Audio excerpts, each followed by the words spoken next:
integrate it, add wings to your career.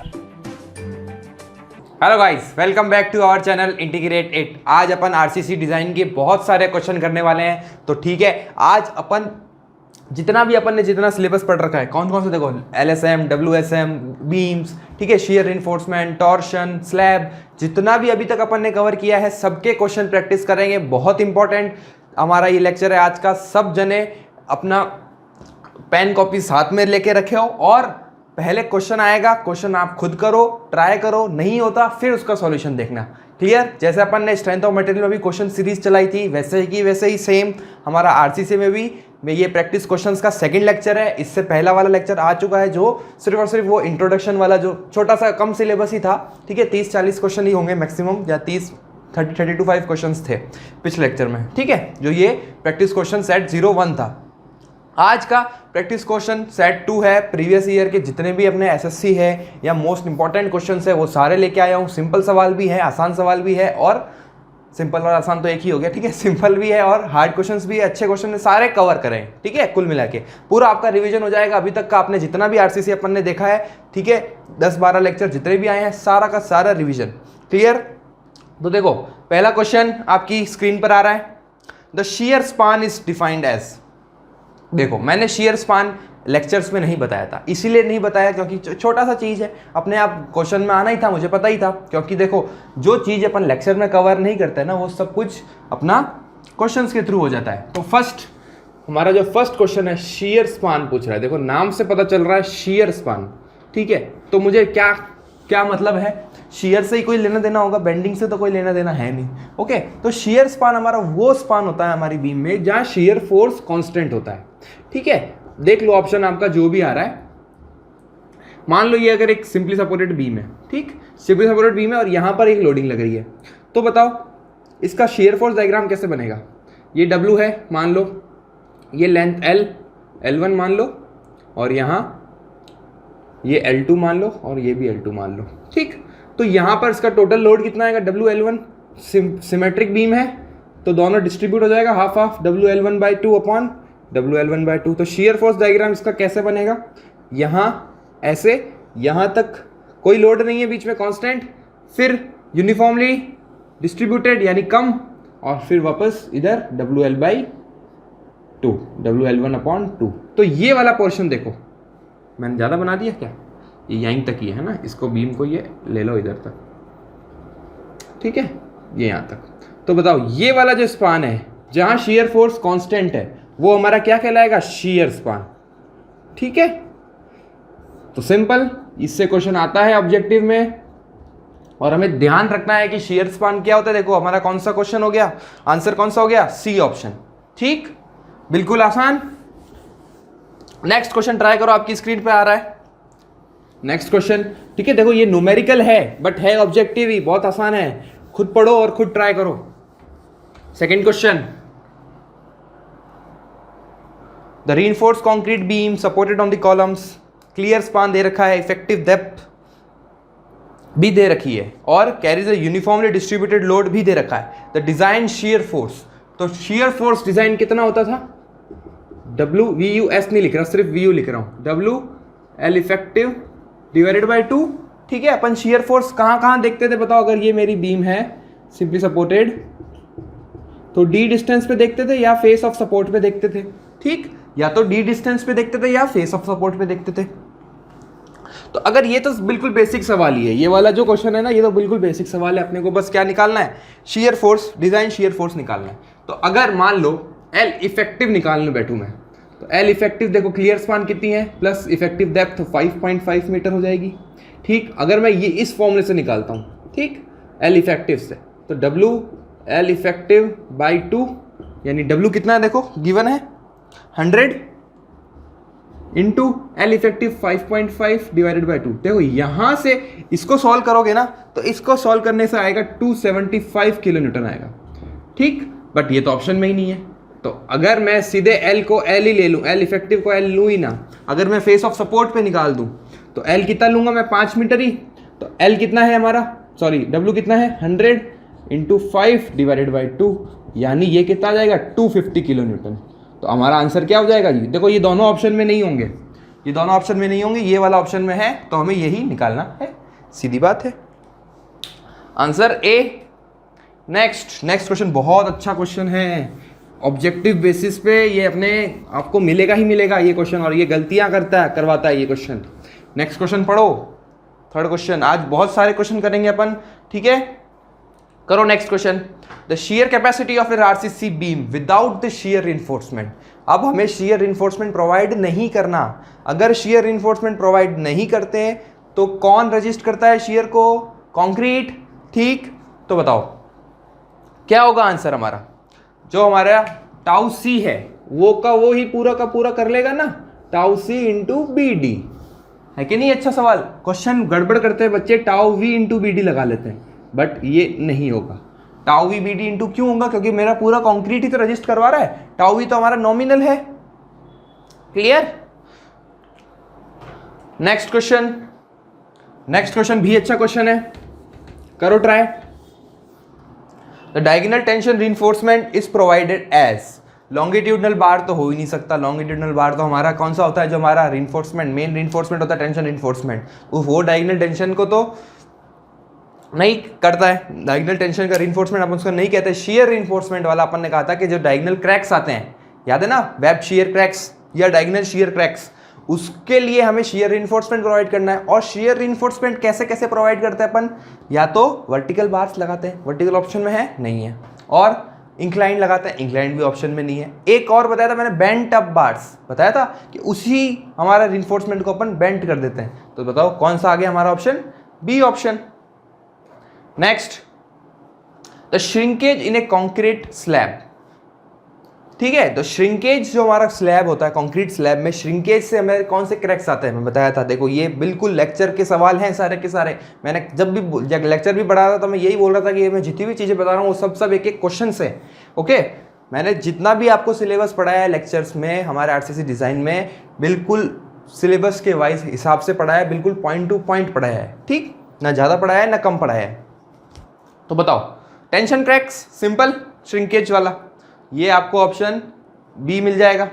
Next देखो, the shear reinforcement. देखो अभी मैंने जस्ट बताई थी मैंने बात कि डायगोनल टेंशन को अपन करवाने के लिए क्या करवाते हैं? रिड्यूस करने के लिए शेयर रिइंफोर्समेंट। और शेयर रिइंफोर्समेंट कैसे कैसे प्रोवाइड किया जाता है? देखो सब ऑप्शन में मिल जाएगा आपको, वर्टिकल बार्स भी मिल जाएगा, इंक्लाइन बार्स भी मिल रहा है, और combination of vertical and incline bars दोनों मिल रहा है। तो आंसर ऑल ऑफ दिस। देखो ऑल ऑफ दिस वाला ऑप्शन बहुत आसान होता है, ठीक है। 100 में से 90% केस में all of this he answer होता है, अगर ऑप्शन में ऑल ऑफ दिस है तो, ठीक। नेक्स्ट, अब देखो एलएसएम का सवाल आ गया, एलएसएम का सवाल आ गया, और ये सवाल बच्चे ये भी गड़बड़ करते हैं, ठीक है, ऑप्शन से ही गड़बड़ कर लेते हैं, क्योंकि देखो ऑप्शन सी और ऑप्शन डी मिलते जुलते हैं, कहाँ 0.87 आता है, कहाँ 1.15 आता है। तो in limit state of collapse flexure the maximum strain in tension reinforcement at failure should not be less than, ये हमारा लास्ट असम्पशन था एलएसएम का, ठीक है, EST बताया था मैंने, ठीक है, not less than 0.002 plus FY upon 1.15 ES, ठीक। कभी कभी यहाँ ऐसे आ जाएगा 0.87 FY अपॉन ES। तो देखो ये 0.87 अगर आएगा तो ऊपर आएगा, और 1.15 आएगा तो नीचे आएगा, ठीक। तो देखो कौन सा ऑप्शन मिल रहा है ये हमारा? डी ऑप्शन, डी है ना, बस डी है। नेक्स्ट क्वेश्चन पढ़ो, नेक्स्ट क्वेश्चन पढ़ो सब जने, अच्छा क्वेश्चन है ये वाला भी। नेक्स्ट क्वेश्चन हमारा, if tau V is the nominal shear stress और टाउ सी। देखो टाउ वी और टाउ सी अपन को पता ही है, ठीक, कौन सा स्टेटमेंट सही है कौन सा गलत है। तो अगर मेरे को शियर रिइंफोर्समेंट डिजाइन करना होता था हमारे स्ट्रक्चर में, तो हम क्या करते थे, ये इंश्योर करते कि जो टाउ सी मैक्स है, tau C max tau V से ज़्यादा नहीं होना चाहिए, नहीं तो हमें सेक्शन रीडिज़ाइन करना पड़ेगा। तो पहले दो ऑप्शन तो हो ही नहीं सकते, हो सकते हैं क्या? टाउ वी ग्रेटर तो हो ही नहीं सकता हमारा टाउ सी मैक्स से। अगला चलो, ए और बी तो यूं ही कैंसिल हो गए। Next, the tau V is less than tau C, the minimum shear reinforcement is to be provided. देखो कहा था मैंने, जब शियर रिइंफोर्समेंट अपन डिज़ाइन कर रहे थे, तो पहला स्टेप तो क्या था कि हमें क्या चेक करना है, जो टाउ वी है ये ज़्यादा नहीं होना चाहिए टाउ सी मैक्स से। टाउ वी पहले निकालना था V बाई बी डी से, VU अपॉन BD से, क्लियर। फिर देखना था सेकंड देखना था कि ये जो टाउ वी है, ठीक। वो एक्चुअल जो हमारा स्ट्रेस है टाउ सी किसमें, डिजाइन स्ट्रेंथ ऑफ कंक्रीट अलग अलग ग्रेड के ऊपर, ठीक है भाई। नॉमिनल तो ये है, एवरेज शियर स्ट्रेस ये है, ये ज़्यादा है या कम है टाउ सी से। अगर ये ज़्यादा है तो हमें शियर रिइंफोर्समेंट डिज़ाइन करना पड़ेगा, प्रोवाइड करना पड़ेगा। अगर ये कम है, अगर पूरा का पूरा कंक्रीट ही उसको रजिस्ट कर सकता है, फिर भी हम मिनिमम शियर रिइंफोर्समेंट प्रोवाइड करते थे ना। और किस केस में करते थे, जब tau V less than tau C होता था। ये कंफ्यूजन करता है, माइंड में कंफ्यूजन आता है, ये टाउ वी टाउ सी कौन ज़्यादा कौन कम।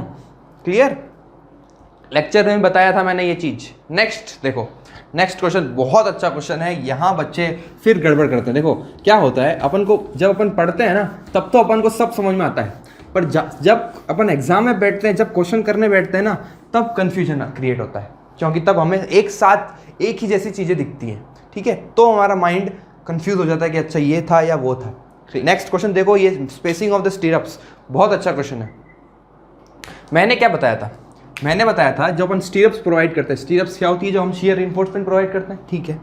मैंने बताया था कि अगर मान लो ये मेरी अगर सिंपली सपोर्टेड बीम है, सिंपली सपोर्टेड बीम में शियर, मैक्सिमम शियर फोर्स कहाँ आता था, सपोर्ट्स पे, ठीक है। मैक्सिमम शियर फोर्स सपोर्ट्स पे आता था। ये अगर डब्ल्यू है, मान लो ये डब्ल्यू नहीं, इसको यूनिफॉर्मली डिस्ट्रीब्यूटेड मान लो, ठीक है। जनरली हमारी बीम यूनिफॉर्मली डिस्ट्रीब्यूट होती है, तो इसका जो हमारा शियर फोर्स डायग्राम होता था ऐसे होता था। मैक्सिमम हमें कहाँ मिलता है, मैक्सिमम हमें सपोर्ट्स पे मिलता है शियर फोर्स। तो जो मेरा शियर रिइंफोर्समेंट है वो हम मैक्सिमम कहाँ प्रोवाइड करेंगे, मैक्सिमम कहाँ प्रोवाइड करेंगे, सपोर्ट्स के पास पे प्रोवाइड करेंगे। तो क्या होता है, अगर मुझे बीच में, तो देखो बेंडिंग मोमेंट क्या आता है, मैक्सिमम होता है, तो यहाँ शियर फोर्स तो जीरो होता है बीच में, देखो यहाँ पर। और यहाँ पर क्रैक्स भी कौन से आते हैं, यहाँ पे क्रैक्स भी फ्लेक्चर क्रैक्स आते हैं, है ना। ये देखो यहाँ, अगर मैं बीच वाले सेक्शन की बात करूँ, ठीक, तो बीच वाले सेक्शन में यहाँ ये शियर फोर्स जीरो मिल रहा है, इधर शियर फोर्स जीरो मिल रहा है, और इसके आसपास कम है शियर फोर्स इसके करस्पॉन्डिंग। यहाँ हमने डिज़ाइन किसके रिस्पेक्ट में किया था, जो हमारा वी यू था वो इसके हिसाब से किया था, ठीक। तो क्या होगा, अगर मैंने शियर रिइंफोर्समेंट तो मुझे पूरी बीम में देना है, पर मैंने डिज़ाइन किसके हिसाब से किया है, इसके हिसाब से किया है। तो ज़्यादा ज़्यादा स्टीरअप्स हमें कहाँ प्रोवाइड करने हैं, यहाँ। ज़्यादा स्टीरअप्स प्रोवाइड करने का मतलब स्पेसिंग कम, दिखती बात है। अगर मेरे को कोई चीज़ एक ही एरिया में, पर्टिकुलर एरिया में अगर मेरे को 10 बार लगानी है तो स्पेसिंग कम आएगी, और अगर मेरे को ज़्यादा एरिया में लगानी है तो स्पेसिंग ज़्यादा आएगी ना बात। तो बात आएगी मेरे को सेंटर में, जब मेरी बीम के सेंटर में जो मेरा सेक्शन है अगर सेंटर के आसपास है, तो यहाँ पर मुझे स्टीरअप्स की स्पेसिंग ज़्यादा दे सकता हूँ, क्योंकि मेरे को यहाँ ज़रूरत ही कम है भाई, मेरे को यहाँ ज़रूरत ही कम है, तो स्पेसिंग ज़्यादा दे दूंगा ना। तो बताओ कहाँ होगा, increased at the centre of the beam. Spacing जो हमारी होती है स्टीरअप्स की, फिर बात कर रहा हूँ ओनली शियर रिइंफोर्समेंट की, स्पेसिंग बढ़ा देंगे हम कहाँ पर, सेंटर पर। तो ऑप्शन क्या हो जाएगा, डी ऑप्शन। ये अच्छा क्वेश्चन था, बहुत अच्छा क्वेश्चन था ये, ठीक है। नेक्स्ट चीज मैंने आपको लेक्चर्स में नहीं बताई है, इसीलिए नहीं बताई थी क्योंकि छोटा सा कॉन्सेप्ट है, अभी बताने वाला हूँ वो वाला कॉन्सेप्ट। जिस बच्चे को आता है उसके लिए बहुत बढ़िया, जिसको नहीं आता है उसके लिए समझा रहा हूँ। स्प्लाइसिंग क्या होती है, ठीक है। ये छोटा सा टॉपिक था, रह गया होगा गलती से, ठीक। देखो क्या होता है, इसीलिए देखो क्वेश्चन के फॉर्म में सब कुछ कवर हो जाता है, जो चीज़ें छूट जाती हैं वो अपन क्वेश्चंस के फॉर्म में उनको पढ़ लेते हैं। क्या होता है, देखो एक मेरी स्टील की बार है, ठीक। स्टील की बार की लेंथ फिक्स होती है, ठीक। मार्केट में जो हमें स्टील की बार्स मिलती है उनकी लेंथ हमें फिक्स मिलती है। अगर मेरे को और लंबी चाहिए, लेंथ में लंबी चाहिए, समझ रहे हो, लेंथ में, तो क्या करूंगा, मेरे पास ऑप्शन है, या तो मैं इनको वेल्ड करके जोड़ दूं, ठीक, या मैं क्या करता हूं, किसी लेंथ तक इधर यहां पर ऐसे वाइंड कर देता हूं, ठीक है। वाइंडिंग, दो ऑप्शन है, या तो मैं इनको वाइंड कर दूं दो किसी लेंथ तक। आपने देखा होगा ना कि अगर ये दो, मान लो ये दो है, ठीक है, ये दो स्टील की रॉड है, तो मैं कुछ लेंथ तक ये देखो ये लेंथ दिख रही है, इनको वाइंड कर दूंगा और ये मेरी एक बार बन जाएगी। देखा हुआ है ऐसा आपने, बिल्कुल देखा है। कॉलम जो होते हैं बड़े बड़े पाइल पाइल फाउंडेशन में जो अपन सरिये डालते हैं, वो क्या बिल्कुल अपनी क्या पाइल तो भैया 20-20 मीटर 30-30 मीटर गहरी होती है, तो हमारे को एक रिइंफोर्समेंट पूरे गहराई तक चला जाएगा कि डेप्थ तक नहीं जाता, ठीक। तो क्या होता है, हमें यहाँ इनको जोड़ना पड़ता है, साइड बाय साइड तो जोड़ नहीं सकता मैं, अगर ऐसे जोड़ूंगा तो मेरा बनेगा नहीं, तो कुछ लेंथ तक मेरे को ओवरलैप करना पड़ेगा। ठीक है, ये ओवरलैपिंग करते हैं अपन। तो नाम से समझ में आया, ओवरलैप या लैप। तो ये जो होता है उसको बोलूंगा मैं लैप लेंथ। क्या नाम दे रहा हूं?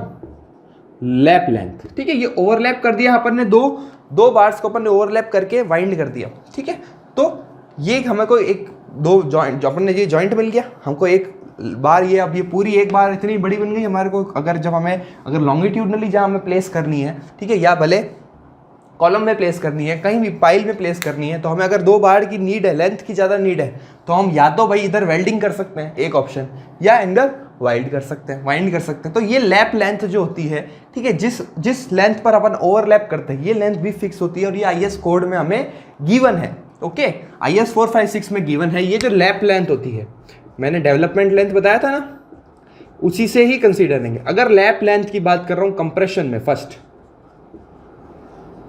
कंप्रेशन में बात कर रहा हूं, तो कंप्रेशन में हो जाएगी या तो डेवलपमेंट लेंथ या 24 फाई। फाई क्या है? इसका डाया, बार का डाया। ठीक है, लैप डेवलपमेंट लेंथ और 24 फाई, इनमें से क्या, अब बताओ मैं कौन सी लूंगा? अगर एलडी लूं या ये लूं, ये इससे कम नहीं होनी चाहिए। मिनिमम 24 फाई या मिनिमम एलडी तो होनी ही होनी चाहिए, ये दोनों वो है। तो इसमें क्या लूंगा? Which ever is greater. जहां वर्ड मिनिमम का है ना, वहां पर इधर विच एवर इज ग्रेटर आता है। ठीक है, ये जो लैप लेंथ है, इसको मैं अगर लैप लेंथ को क्या ले लूं, एल ले लो, भले एलपी ले लो, तो ये मिनिमम होनी चाहिए, यानी ये इससे कम तो होनी ही नहीं चाहिए इन दोनों से, नॉट लेस देन एलडी और 24 फाई। अब इन दोनों में से कौन सा बड़ा है, वो यहाँ आ जाएगी वैल्यू। ये किसके लिए है? सिर्फ और सिर्फ कंप्रेशन के लिए। तो हमारा जो क्वेश्चन है, हमारा क्वेश्चन यही है, length in the compression shall not be less than 24 phi. C option आ गया। ठीक, अब सर बात कर रहे हैं अपन कंप्रेशन की, तो क्या टेंशन को भूल जाएं? बिल्कुल नहीं, टेंशन भी आएगा। तो अगर मैं फ्लेक्सुरल टेंशन की बात करूं, देखो 2 तरीके के आएंगे, फ्लेक्सुरल टेंशन या direct tension. Direct tension, flexural tension में एल डी, ठीक है, एल डी और ये आएगा 35, which ever is greater, same वही ऑप्शन। और यहाँ आएगा 2LD और 35। ये भी ऑप्शन में, मतलब ये भी क्वेश्चन आ सकता है सेम। आपको तीनों के लिए याद रखना है, कंप्रेशन के लिए, फ्लेक्सुरल टेंशन के लिए, डायरेक्ट टेंशन के लिए।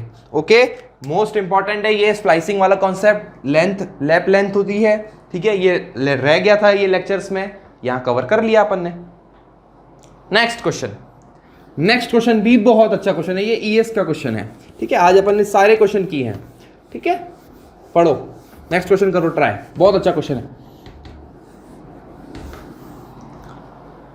If beam is fails in the bond, then its bond strength is increased most economically by। अब मुझे क्या करना है? बॉन्ड स्ट्रेंथ को बढ़ाना है। ठीक है, मेरे पास कितना है भाई? मेरे पास क्या है? अगर मेरे को एक बॉन्ड स्ट्रेंथ क्या, अगर मेरे को कंक्रीट की बॉन्ड स्ट्रेंथ फिक्स है, ठीक है, चलो कंक्रीट फिक्स है, बट अगर मैं तब भी क्या बोल रहे थे, beam fails in the bond, then its bond strength can be increase most economically by. कैसे मैं और इकोनॉमिकल वे से क्या कर दूं? बॉन्ड स्ट्रेंथ को बढ़ा दूं, यही है बिल्कुल, कैन बी इंक्रीज बाई। तो मैंने बताया था कि अगर मैं एक ही पर्टिकुलर एरिया में, मान लो ये मेरी बीम है, ठीक है, ये मेरी बीम है और ये मेरी वही सेम बीम है। अगर मैं क्या कर रहा हूँ, 20 mm की बार दे रहा हूँ, ठीक है, 20 mm की बार दे रहा हूँ, और उसी के ही मैं अगर 4 उसी एरिया के रिस्पेक्ट में, ठीक है, 4 इससे कम mm में दे दूँ। भाई इतना एरिया, मान लो मेरे को एरिया की नीड थी x न्यूटन पर mm², ठीक है, x की नीड थी, तो मैंने 3 की बार से कर सकता था भैया, 3 इससे ज़्यादा ही चाहिए मेरे को, ठीक है, x से ज़्यादा चाहिए तो वो 3 20 में मिल रहा था। बट अगर मैं ये 4 16 की लगा लूँ, ठीक है, अब ये मैंने एग्जैक्टली बताया, एग्जाम्पल दे के बता रहा हूँ, तब भी मेरा एरिया इससे तो ज़्यादा ही आएगा। भाई मेरा काम तो, मुझे तो टेंशन रीइंफोर्समेंट प्रोवाइड करना है, ठीक है। तो मैं अगर छोटी बार्स, थिनर बार्स की डायामीटर की यूज़ करके ज़्यादा नंबर ऑफ बार्स यूज़ करूँगा, ठीक है, मतलब क्या बोल रहा हूँ, छोटा डायामीटर या थिनर हमारा थिनर बार है ना, thinner bars but more in the numbers. इसी के लिए ही मैं इन दोनों को आपस में, मेरे को कौन सा मैं अगर यूज़ कर रहा होगा तो मैं ये यूज़ करूँगा जब मेरे को बॉन्ड स्ट्रेंथ की क्या हो, कम हो, मेरे को बॉन्ड स्ट्रेंथ बढ़ानी हो। ओके, तो देखो इससे हुआ क्या, the increase in surface area. यहाँ में देखो हमें सरफेस एरिया बढ़ गया, ये बीम हमारी ऐसे होती है, ये लॉन्गिट्यूडनली ऐसे, ठीक, ये अगर मान लो भी 3 है, अब 4 बार अगर तो मेरा सरफेस एरिया बढ़ना है, दिखती बात है। तो मैं क्या यूज करूंगा, ये अच्छा क्वेश्चन था, second option, using the thinner bars but more in the number. Clear? Next question पढ़ो। नेक्स्ट क्वेश्चन भी देखो, अब ये वाले क्वेश्चन कौन से आ रहे हैं, बॉन्ड एंड एंकरेज वाले चैप्टर से आ रहे हैं। देखो सारे आज अपन ने जितना भी पहले पढ़ रखा है अपन ने, सब कुछ रिवाइज हो रहा है। नेक्स्ट क्वेश्चन क्या है, देखो बहुत सिंपल क्वेश्चन है ये तो, एकदम बेसिक, और ये क्वेश्चन एसएससी में आया हुआ है। The length of the straight portion of A bar beyond the end of the hook should be at least. ये क्वेश्चन बताया था मैंने, हुक्स बनाए थे, ठीक। ये वाला स्ट्रेट पोर्शन कितना लिया था अपन ने, 4-5 लिया था मिनिमम। ओके, और मैंने ये बताया था कि हर 45 डिग्री बेंड के लिए 4-5, ठीक। अगर एक स्टैंडर्ड हुक है, स्टैंडर्ड हुक, उसके लिए मेरे को कितना होती है एंकरेज वैल्यू, 16-5। और स्टैंडर्ड बैंड है, स्टैंडर्ड बैंड है 90 डिग्री बैंड है, ठीक है, 90 डिग्री, उसके लिए 8-5, ये बताया था ना। और ये क्वेश्चन भी मिल गया, देखो बहुत अच्छा क्वेश्चन है। ऐसे क्वेश्चन आते हैं एग्जाम में, आपको जूनियर इंजीनियर के मिलेंगे ही मिलेंगे। देखो नेक्स्ट क्वेश्चन फिर से वही आ गया। अब ये क्वेश्चन मैं नहीं बता रहा, ये क्वेश्चन आपको इसी से ही सॉल्व करना है, इन तीनों में से देखो कोई सा ना कोई सा एक होगा ही होगा। ये नेक्स्ट क्वेश्चन मैं नहीं बता रहा, आपको खुद को सॉल्व करना है। ओके, कमेंट बॉक्स में कमेंट करो इसका आंसर। नेक्स्ट चलते हैं, the bond strength of concrete. अब देखो बॉन्ड स्ट्रेंथ हमें कॉन्क्रीट की बढ़ानी है, तो क्या यूज करूंगा मैं, अगर मुझे कॉन्क्रीट की बॉन्ड स्ट्रेंथ बढ़ानी है, तो अपन ने देखा था आईएस कोड में टेबल देखी थी, तो अगर मैं ग्रेड बढ़ाता जा रहा हूं, M20, M25, M30, जैसे जैसे कॉन्क्रीट का ग्रेड बढ़ा रहा हूं वैसे बॉन्ड स्ट्रेंथ बढ़ रही है, ठीक है। ऑप्शन कौन सा, सी ऑप्शन, एकदम बेसिक ऑप्शन, ठीक, एकदम बेसिक क्वेश्चन। नेक्स्ट, अब देखो पूछ रहा है डेवलपमेंट लेंथ। डेवलपमेंट लेंथ का फॉर्मूला सबको पता है, ये वाला क्वेश्चन 0.87 FY5/4 टाउ BD, यही था, ठीक है। अब बताओ, ये तो ऑप्शन में है ही नहीं सर, ये अपन ने किस में देखा था बेटा, LSM में देखा था। मैंने क्या बोला था कि अगर मैं WSM में करूं तो ये जो 0.87 FY है ना, उसकी जगह मैं क्या लिख दूंगा, सिग्मा, बताया था ना, सिग्मा ST। तो बस ये फॉर्मूला क्या बन जाएगा, सिग्मा 5/4 टाउ BD। तो यहाँ बच्चे कंफ्यूज हो जाते हैं कि सर आपने ये बताया था, ऑप्शन में तो एक भी नहीं है ऐसा, ठीक है। तो 5 sigma S upon tau BD, ये सिग्मा S लिख लो, सिग्मा ST लिख लो, जो मर्जी लिख लो, ठीक। तो चलो नेक्स्ट क्वेश्चन पे चलें। डी ऑप्शन है इसका, डी है ना, नहीं डी नहीं, सॉरी बी ऑप्शन है, डी में तो थर्ड है, 3 टाउ BD है। नेक्स्ट क्वेश्चन देखो, नेक्स्ट क्वेश्चन भी अभी जस्ट अभी 1 मिनट पहले यही वाला मैंने डायग्राम बना रहा है, और इसका आंसर आपको सबको पता है, ए ऑप्शन, पता है ना। अच्छा नहीं, एक क्वेश्चन, सॉरी, ये वाला क्वेश्चन सिर्फ और सिर्फ माइल्ड स्टील के लिए है, ठीक है, ध्यान रखना, ये क्वेश्चन थोड़ा सा डिफरेंट है। जो माइल्ड स्टील है ना भाई, स्ट्रेट पोर्शन तो हमारा 4-5 होगा, पर इसमें ये वाला पोर्शन भी 4-5 होता है, ठीक है, ये वाला पोर्शन भी 4-5 होता है। स्ट्रेट पोर्शन तो 4-5 होगा ही होगा, ये वाला पोर्शन भी 4-5 के बराबर होगा। ओके, तो फर्स्ट ऑप्शन है ही इसका, सिंपल, सिर्फ और सिर्फ माइल्ड स्टील के लिए है ये। नेक्स्ट क्वेश्चन बहुत अच्छा क्वेश्चन है, फिर यहाँ बच्चे गड़बड़ करते हैं, ये ईएस का सवाल है, ये आपको हर बुक्स में मिल जाएगा, ये वाला सवाल आपको हर, देखो बेटा next question, the bar carrying the positive bending movement is bent up to resist the negative bending movement is shown in the following figures. तो अब हमें कैसे रीइंफोर्स, ये देखो ये बार्स है, जो हम बार्स प्रोवाइड करते हैं उसका डायग्राम दे रखा है। ओके, तो देखो क्या होता है, ये स्लैब का क्वेश्चन है बेटा, बहुत अच्छा क्वेश्चन है। मान लो ये एक कंटिन्यूअस स्लैब है, ठीक है, ये इधर सपोर्ट है, ठीक, ये सपोर्ट से, इसको थोड़ा बड़ा टी बीम ना लगे आपको, सपोर्ट से ही। ओके, चलो अब क्या होता है, ये कंटिन्यूअस स्पान है, इधर भी आगे इधर भी आगे, पर जहां सपोर्ट्स होते हैं वहां पर क्या आता है बताओ, हॉगिंग मूवमेंट आता है। ये हमारा जो अगर बेंडिंग मूवमेंट डायग्राम बनाऊं इसका, ठीक, तो ये कुछ ऐसे बनेगा, यहां क्या आएगा, हॉगिंग आएगा यानी इसको मैं नेगेटिव बेंडिंग मोमेंट बोलूँ, यहाँ मैं पॉजिटिव बेंडिंग मोमेंट बोलूँगा। ओके, बात समझ में आती है। तो यहाँ जब ऊपर की बात हो रही है, ठीक है, इस पोर्शन की बात हो रही है, इस पोर्शन में टेंशन कहाँ आएगा? नीचे। इधर क्या आ रहा है? टेंशन ऊपर हो जाएगा। तो क्या करूँगा भैया? तो मैं जो मेरा रीइंफोर्समेंट प्रोवाइड करता हूँ, कैसे? ये मैं अगर एक स्लैब बनाऊँ, ठीक, अगर मैं ये स्लैब बना रहा हूँ तो मैं बीच वाले सेक्शन में तो क्या करूँगा भैया? यहाँ नीचे प्रोवाइड करूँगा। यहाँ इधर इसी बार को मुझे क्या करना पड़ेगा? बेंड करना पड़ेगा और यहाँ ऐसे प्रोवाइड करना पड़ेगा। करना पड़ेगा नहीं करना पड़ेगा? बिल्कुल दिखती बात है, क्योंकि यहाँ पर अब क्या हो रहा है, इधर क्या हो रहा है, सपोर्ट्स के आसपास नेगेटिव बेंडिंग मोमेंट मिल रहा है। ओके, तो देखो कैसा ये, वैसे तो ऑप्शन सेकंड होगा, ठीक है, थोड़ा इसको लंबाई में ज़्यादा बनाता तो अच्छे से समझ में आता। ओके, तो इसका ऑप्शन हमारा सेकंड ऑप्शन रहेगा। और यहाँ से मेरे को वापस नीचे यूँ, ताकि ये किसके लिए करते हैं, ये चीज़ हमें बता चुका हूँ मैं, ये चीज़, ठीक। चलो नेक्स्ट, ये तो वापस आ गया सेम क्वेश्चन रिपीट, ठीक है। The length of the straight portion of the bar beyond the end of the hook 4 5, ठीक है, हो गया। कभी कभी गड़बड़ आ जाती है। नेक्स्ट क्वेश्चन तो सेम आ गया।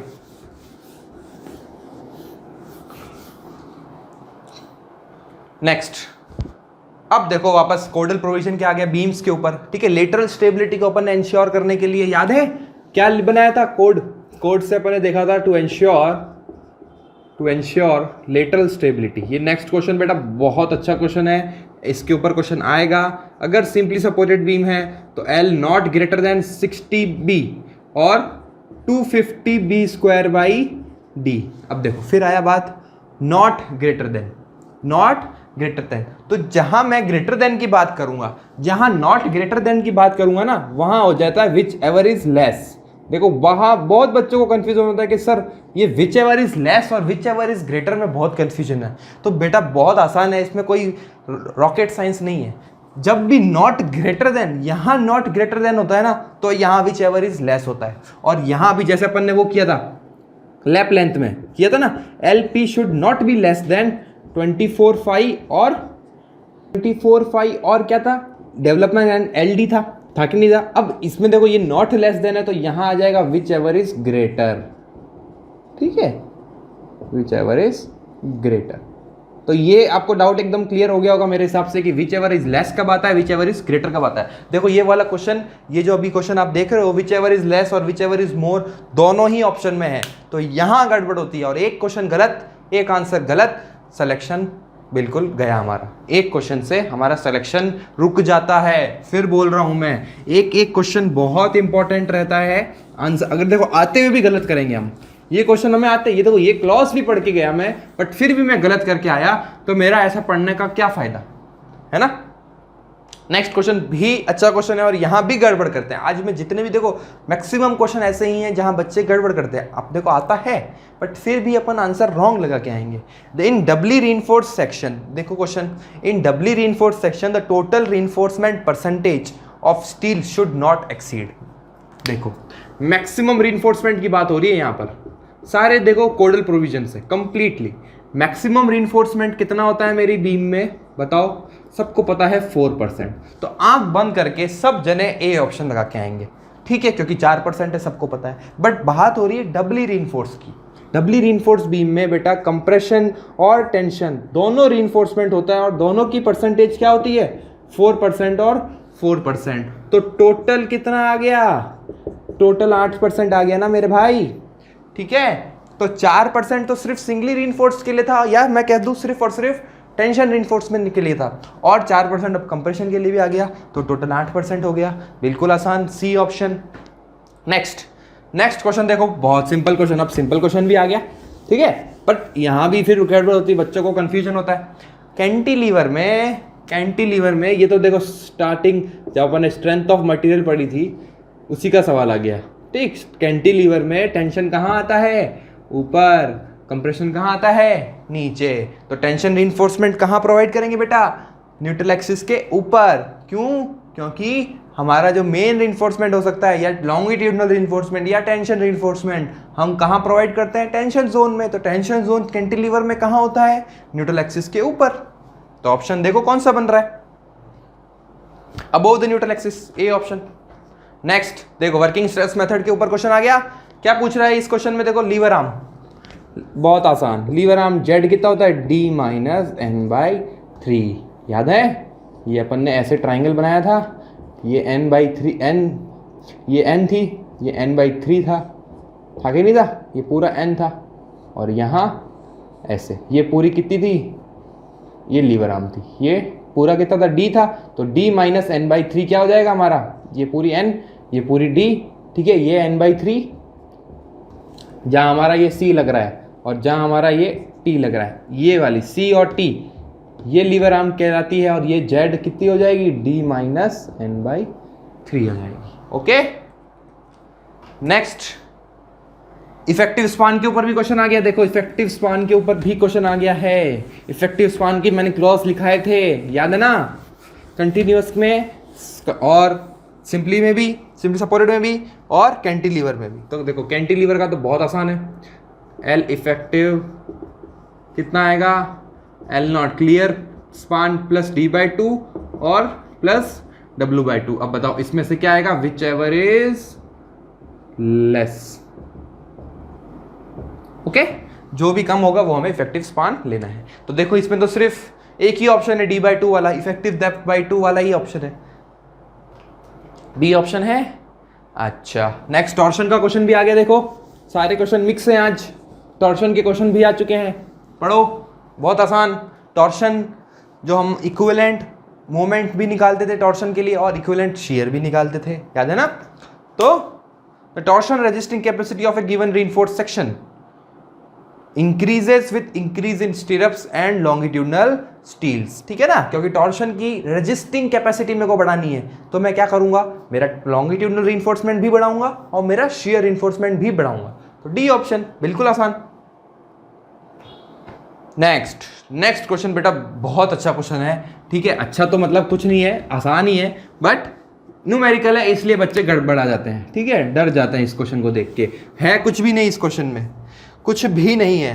पूछा क्या है, देखो परमिसिबल क्या गिवन है, एक minute, permissible compressive stress in concrete given है, यानी सिग्मा सीबीसी गिवन है। अब देखो परमिसिबल सिग्मा सीबीसी अपन ने 5 न्यूटन पर mm स्क्वायर पढ़ा था, यहाँ किस में है यूनिट, देखो ये यूनिट दे रखी है 50 kg पर centimetre square.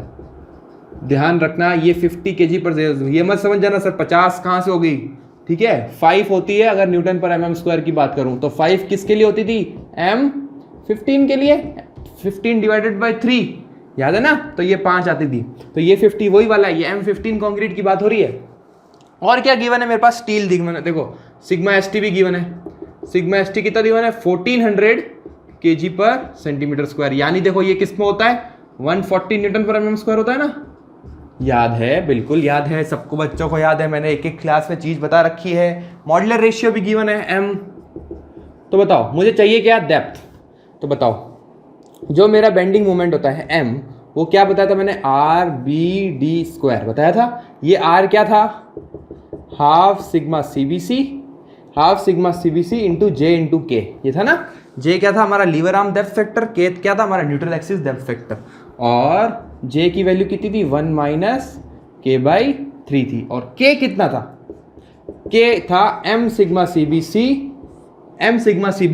Upon m sigma CBC plus sigma ST, ये था। अब देखो सब कुछ पता है अपन को, m पता है, सिग्मा सीबीसी पता है, सिग्मा एसटी पता है, तो k निकल गया, k पता है तो j निकल गया, ये सब पता है तो r निकल गया। तो r निकालने के बाद मैं d निकाल दूंगा ना बेंडिंग मोमेंट के टर्म्स में, क्लियर। तो बताओ सॉल्व करें इसको, न्यूमेरिकल है बेटा, ये भी आ सकता है बिल्कुल, तो सॉल्व करो। तो देखो k कितना आ रहा है, k को सॉल्व करो, m 18 into 50 upon 18 into 50 plus 1400, इसको सॉल्व करोगे ये आंसर आएगा 0.3939, बस 0.3914, ठीक है, k निकल गया। तो बताओ मेरा जो ये यहाँ बेंडिंग मोमेंट है m इक्वल्स टू कितना था, हाफ सिग्मा सीबीसी 50 इंटू जे कितना है, 1 माइनस के बाई 3 और इंटू के तो इतना ही है 0.3914, ठीक है, इंटू बी तो है ही और इंटू डी स्क्वायर तो है ही। तो ये पूरा कितना बन जाएगा, बेंडिंग मोमेंट इक्वल्स टू, ये हमारे पास आ जाएगा 8.5 समथिंग आ जाएगा और बी डी स्क्वायर आ जाएगा। तो यहाँ से मैं डी निकाल दूंगा, ना, डी कितना आ जाएगा, देखो यहाँ पे डी का स्क्वायर है, तो D square is equals to bending moment upon 8.5 B. ठीक है, इसको अगर करोगे रूट और 1/1.85 करोगे तो 0.11 आ जाएगा, into bending moment divided by B. हमारा देखो कौन सा ऑप्शन बन रहा है, ये वाला फर्स्ट ऑप्शन। ओके, सिंपल, घबराने की जरूरत नहीं है, ये बिल्कुल आसान सवाल था, बस न्यूमेरिकल छोटा सा फॉर्मूला बेस्ड क्वेश्चन तो आएगा ही। ठीक है, इतना तो आपको करना ही पड़ेगा, ये मत समझो कि बिल्कुल एकदम स्ट्रेट फॉरवर्ड सवाल आएंगे। आजकल एसएससी में भी ऐसे न्यूमेरिकल आने लग गए हैं और बहुत ज़्यादा आने लग गए हैं। यूँ नहीं है कि भैया न्यूमेरिकल 1-2 आएंगे, 10-15 न्यूमेरिकल भी आने लग गए हैं। नेक्स्ट मैंने बता दिया था, देखो टॉर्शन वाले चैप्टर में मैंने बताया था कि टॉर्शन कैसा, देखो कौन सा आता है, एक सेकेंडरी टॉर्शन, प्राइमरी टॉर्शन बताया था। Beam curved in the plan नाम लिया था ना मैंने, तो beam curved in the plan में हमारे टॉर्शन, कौन सा टॉर्शन मूवमेंट आता है, तो बताओ। ये हमारा बेंडिंग मोमेंट और शीयर तो हमारी बीम में आएगा ही आएगा, और टॉर्शन भी किस में आएगा, हमारा beam curved in the plan में आएगा ही आएगा। तो डी ऑप्शन, बिल्कुल सिंपल। अच्छा, जो नेक्स्ट वाली चीज़ है, देखो ये जो क्वेश्चन है ये आपको देखो याद करना पड़ेगा, ऐसे क्वेश्चन भी अपन को मिलेंगे। मैंने जितने भी क्वेश्चन आज करवाए हैं लगभग सारे कॉन्सेप्चुअल थे। कुछ क्वेश्चन आरसीसी में, बहुत क्वेश्चन, कुछ क्या, आपको बहुत ढेरों वैरायटी मिल जाएगी जो सिर्फ आप वन लाइनर होते हैं। ठीक है, ऐसे क्वेश्चन को अपन वन लाइनर बोलते हैं, वो अपने को याद ही करना है। और आपको और बता दूं, आपको हमारे चैनल पे जो हमारा टेलीग्राम ग्रुप है उसमें भी आपको वन लाइनर मिल जाएंगे सारे सब्जेक्ट के। ठीक, सारे सब्जेक्ट के मिलेंगे, बट आपको हमारे साथ जुड़ा रहना पड़ेगा, आपको हमारे साथ एंड तक जुड़ा रहना पड़ेगा, आपको हमारे साथ तैयारी करनी पड़ेगी, और हम आपको श्योर करेंगे, इंश्योर करते हैं कि आपका सिलेक्शन जरूर हो। ठीक, तो नेक्स्ट जो ये वाला क्वेश्चन है, the width of the rib of a T beam is generally, ये आएगा हमारा 1/2 to 3/4। ठीक है, ये सी ऑप्शन है बेटा, इसका ये आपको याद रखना है। Clear? Next, the neutral axis of A T beam.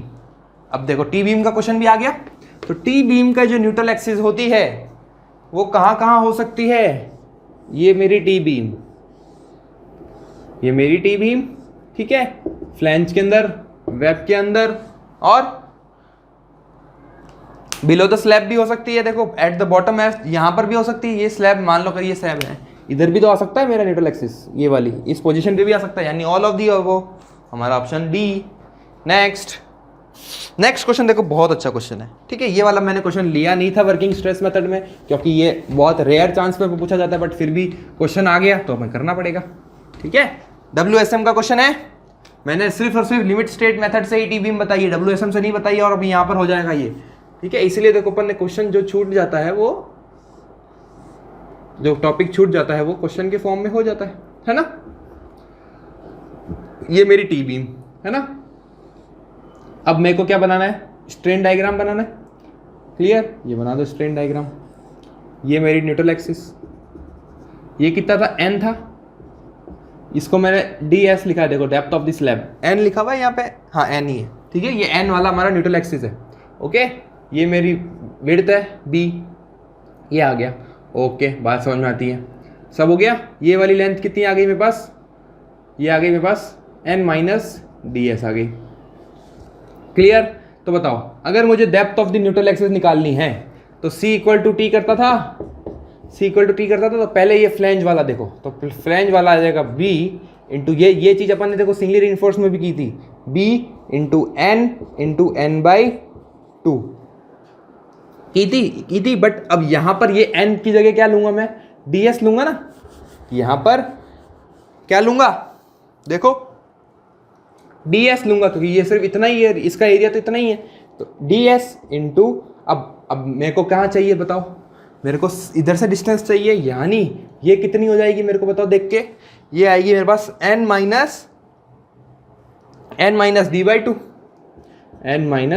d/2 इसके सेंटर से। ठीक है, हम क्या लेते थे, मोमेंट बराबर करते थे, ये क्या करते थे हम, moment of compression equal to moment of tension अपन इक्वल करते थे, किसके लिए, हमारी न्यूट्रल एक्सिस निकालने के लिए। याद है सिंगली रिइंफोर्स, हम मेरा WSM वाला लेक्चर देखना जाके। ठीक, तो ये आप अगर याद रख सको तो और भी बढ़िया, नहीं तो कोई दिक्कत नहीं, अब मैं डायरेक्ट याद हो ही रहा है। देखो b इंटू ds इंटू इसका आधा, ये हो गया, प्लस अभी तो सिर्फ और सिर्फ ये चीज़ कवर करी है, अभी ये भी तो बाकी है, अच्छा, इसको अपन क्या नाम दे देते हैं, बी डब्ल्यू नाम दे देते हैं, ठीक है। इसमें गिवन नहीं है बट मैं तुम्हें समझा रहा हूँ, ये बी डब्ल्यू। तो इसका ये जो छोटा एरिया बचा हमारा वेब वाला, ठीक है, इसका भी तो आएगा। इसका कितना आएगा, बी डब्ल्यू मल्टीप्लाई बाई ये length N minus D S multiply by इसका यादा N minus D S by 2 आएगा। इक्वल्स टू मैं क्या करूँगा, टेंशन वाला, वो तो सिंपल है, M A S T D minus N, ये डी माइनस एन टेंशन वाला। तो बताओ ये वाला मैं अगर पोर्शन को नेग्लेक्ट कर दूं, इस पोर्शन को, तो ये और ये इक्वल हो गए, ठीक है। इस वाले क्वेश्चन में अगर मैं ये नेग्लेक्ट कर दूं, ये छोटा सा, मैं मान लूंगा ये पूरा ही अकेला फ्लैंज ही रेजिस्ट कर रहा है, तो मेरा ऑप्शन देखो कौन सा बन जाएगा, C option. Okay, next question बहुत आसान क्वेश्चन है, खुद ट्राई करो। कंफ्यूजिंग क्वेश्चन है बट आसान क्वेश्चन है, ट्राई करो फटाफट, आसान, एकदम आसान। क्या बोल रहा है, the moment of the couple setup in a section. अभी देखो मोमेंट जो सी और टी, ठीक है, ये यहाँ सी लगता है, इधर टी लगता है, इधर से सी था, इधर टी था, तो ये क्या अपन एक कपल बनाते हैं, और इस मोमेंट को क्या नाम देता हूँ मैं, मोमेंट ऑफ रेजिस्टेंस। यार ये मोमेंट ऑफ रेजिस्टेंस नहीं निकाला था, सी इंटू व्हाट, लीवर आर्म, तो इसको नाम दिया था ना अपन ने moment of resistance, simple. Next question दिखने में बड़ा है बट है आसान, पढ़ो, सारे ऑप्शन पढ़ना, बहुत आसान क्वेश्चन है ये वाला। If the depth of the neutral axis of a doubly reinforced beam, ठीक है, इसने वही ऐसे क्वेश्चन भी आते हैं, ठीक है, ऐसा मत समझना कि इतना बड़ा सवाल कहां से आएगा, कुछ नहीं है, 4 ऑप्शन बड़े बड़े दे रखे हैं, बाकी बहुत सिंपल है। इस greater depth of the neutral axis of a doubly reinforced is greater than the depth of the neutral axis when the concrete attained its maximum strength earlier। देखो जब ओवर रिइंफोर्स्ड सेक्शन होता है तो मेरा XU क्या आता है, XU limiting से ज़्यादा आता है, ठीक है, ओवर रिइंफोर्स्ड के लिए। बस अगर बराबर होता है तो मेरा बैलेंस्ड होता है, और अगर लेस देन होता है तो अंडर रिइंफोर्स होता है कि नहीं होता। तो ये तीनों पॉसिबल तो हैं, बिल्कुल,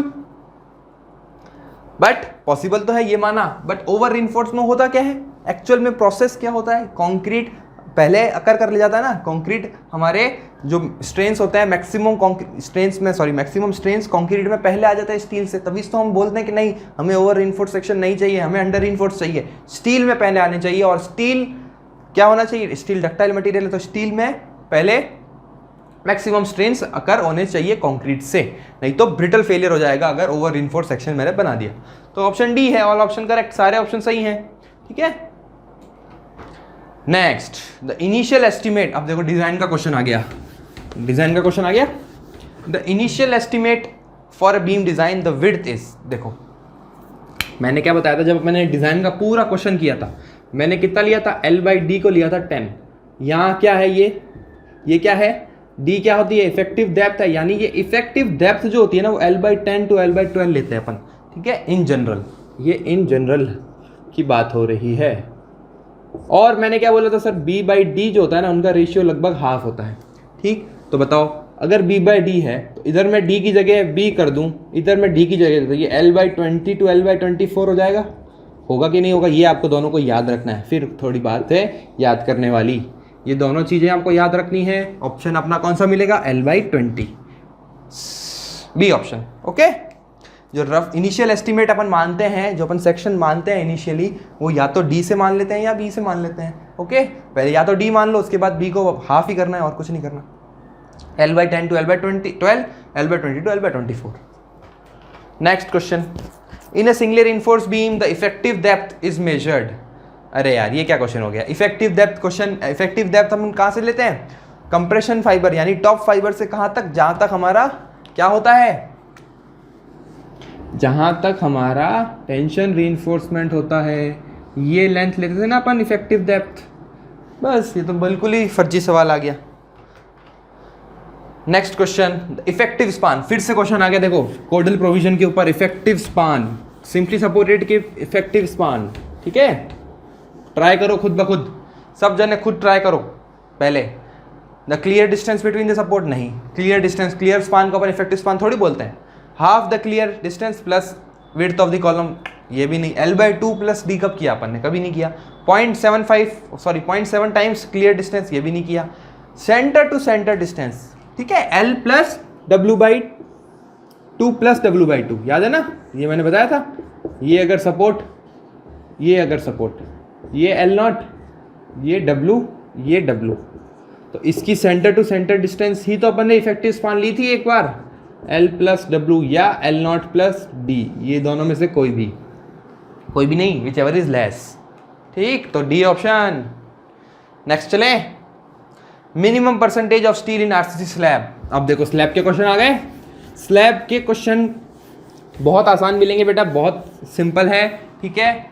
देखो मिनिमम परसेंटेज, अब यहाँ गिवन नहीं है, मैंने कोडल प्रोविजन में बताया था कि जो मिनिमम AST मिनिमम होता है स्लैब के लिए वो 0.15% होता है और 0.12% होता है।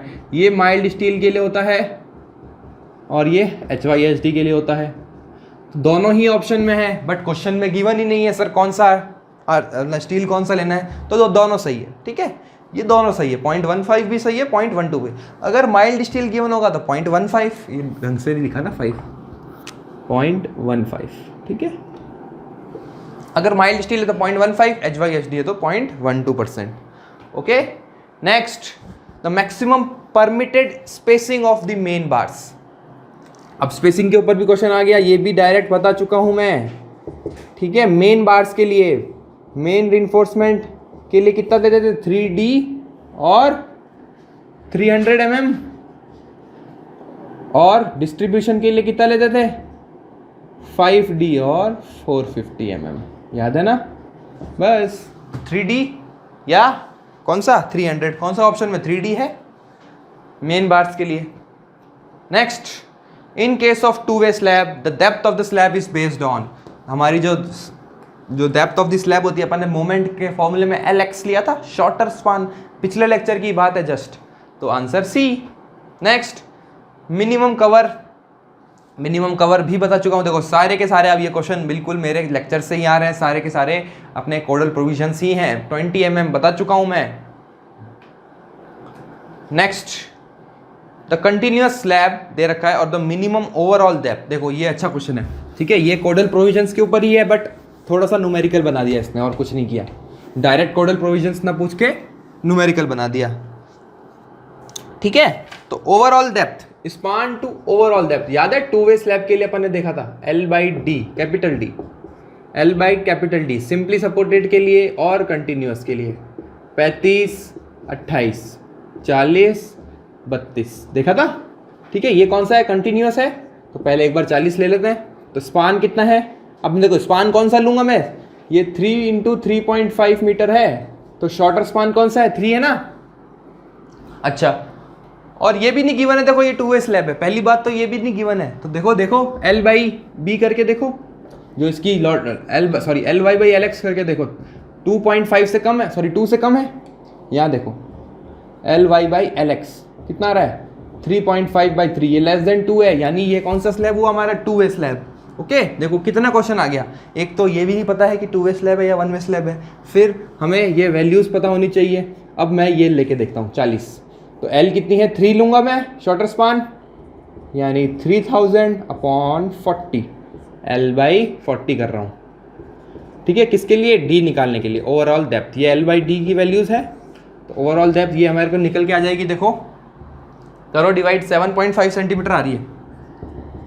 अच्छा सेंटीमीटर में लेना है ना बेटा, mm में क्यों लेना है?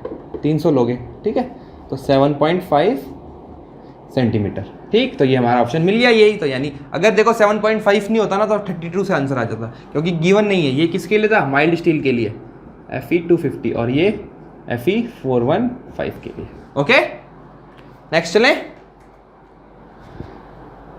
The distribution reinforcement. अब देखो जो डिस्ट्रीब्यूशन हमारा रीइंफोर्समेंट जो मैंने क्या, जो लॉन्गर स्पान में जो डिस्ट्रीब्यूशन होता था ये वाला, ठीक है, ये जो हम रीइंफोर्समेंट प्रोवाइड करते थे इसको मैंने डिस्ट्रीब्यूशन दिया था, और जो मेन रीइंफोर्समेंट था वो शॉर्टर स्पान के अराउंड था, अलॉन्ग था। तो जो डिस्ट्रीब्यूशन स्टील हम प्रोवाइड करते हैं वो किसके लिए प्रोवाइड करते हैं? पता था ना, सेकेंडरी रीइंफोर्समेंट या श्रिंकेज के इफेक्ट के लिए, और लोड के लिए तो है ही। तो all the options are correct. अब देखो फ्लैट स्लैब का क्वेश्चन भी आ गया। मैंने ये लास्ट क्लास में बताया था, फ्लैट स्लैब के थिकन पार्ट को क्या कहा जाता है? कॉलम हेड नहीं कहा जाता, कैपिटल कहा जाता है, भूल मत जाना।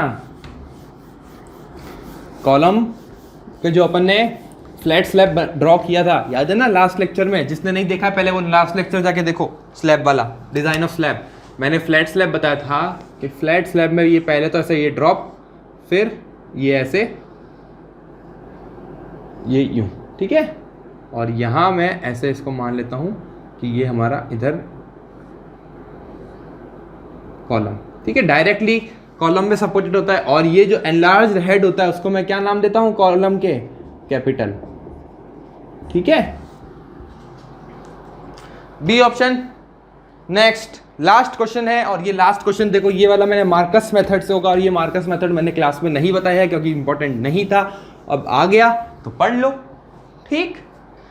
जो मार्कस मेथड होता है ना बेटा, इसमें क्वेश्चन में गिवन है क्या मार्कस मेथड? नहीं, क्वेश्चन में लिखा हुआ नहीं है, ठीक है। एक चीज समझा रहा हूं आपको, ये स्लैब के लिए ही है, जो हम स्लैब डिजाइन करते हैं उसी के लिए ही ये एक मेथड बना है हमारा मार्कस मेथड, और खासकर 2 वे स्लैब के लिए। ओके, क्या होता है, जो नॉर्मल 2 वे स्लैब्स होते हैं, ठीक है, सिंपली सपोर्टेड होते हैं, ठीक। यहां देखो, ये सिंपली सपोर्टेड होते हैं, ये चारों साइड पे सपोर्टेड होंगे,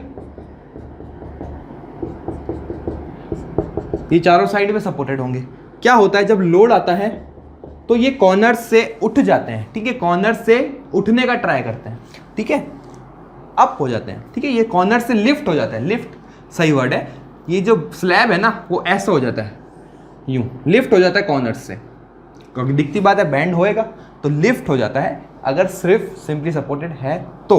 अगर मैं यहाँ पर मैं इसको ना होने दूं, ठीक है, इसको लिफ्ट ना होने दूं, इसको मैं रेस्ट्रेन कर दूं, यहाँ पर चारों साइड पर, चारों कॉर्नर्स पर मैं अगर रेस्ट्रेन कर दूं, तो जो मेरा 2 वे स्लैब डिजाइन होता है वो मार्कस मेथड की वजह से होता है, और जो मोमेंट्स होते हैं ना वो रिड्यूस हो जाते हैं। मैंने बात बताई थी ना कि अगर मैं फिक्स्ड कंटिन्यूस से फिक्स्ड में जाता हूँ तो मेरे डिफ्लेक्शंस और मूवमेंट्स कम हो जाते हैं। ये तो बेसिक आपने स्ट्रेंथ ऑफ मटेरियल में भी पढ़ा था। तो क्या होगा, अगर मैं ये कॉर्नर्स को रेस्ट्रेन कर देता हूँ, ये उठे ना, लिफ्ट ना हो, तो जो मेरे मूवमेंट्स होते हैं वो कम हो जाते हैं, और जो मूवमेंट्स आते हैं एक्चुअली वो कितने आते हैं, mx और my कितना आता है, ये एक रेशियो मुझे माइनस करना पड़ता है, कुछ एक टर्म माइनस करनी पड़ती है, और वो वैल्यू होती है 5/6 r² / 1 + r⁴, ठीक है।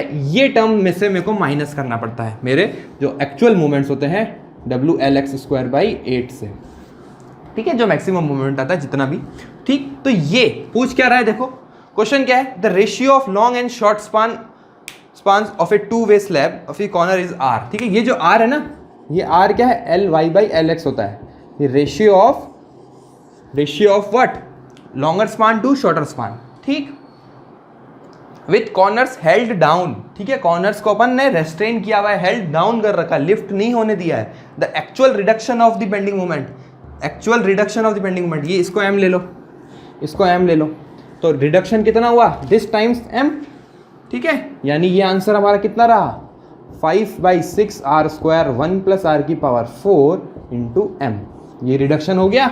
और ये r² आपको r पता ही है, ratio of what, long span to short span. ये देखो क्वेश्चन एक ही बार आया हुआ है, सिर्फ एक ही बार एसएससी में आया हुआ है, और किसी से भी नहीं हुआ था, क्योंकि दिखती बात है आज तक कभी नहीं आया था, तो आ चुका है। आप आगे किसी और एग्जाम्स में भी पूछ सकते हैं, वापस एसएससी खुद अपने रिपीट कर सकता है, तो अपन ने देख लिया। ओके, तो यहाँ आज हमारा लेक्चर कंप्लीट होता है। अपन ने आज ढेरों क्वेश्चन किए हैं, और बहुत सारे क्वेश्चन, बहुत वेराइटी कवर करी है, ठीक है, अपन ने हर क्वेश्चन की वेराइटी कवर करी है। तो अब नेक्स्ट लेक्चर में अपन कंप्रेशन मेंबर कॉलम स्टार्ट करेंगे। ओके, अपन ने फ्लेक्चर वाले पूरे सारे देख लिए, बीम देख लिया, स्लैब देख लिया, उसके सारे क्वेश्चंस कर लिए। अब अपन नेक्स्ट क्लास में अपन कॉलम्स देखने वाले हैं। तो तब तक please like, share to subscribe integrate it. Thank you for watching the video. Please like, share and subscribe the channel Integrate It.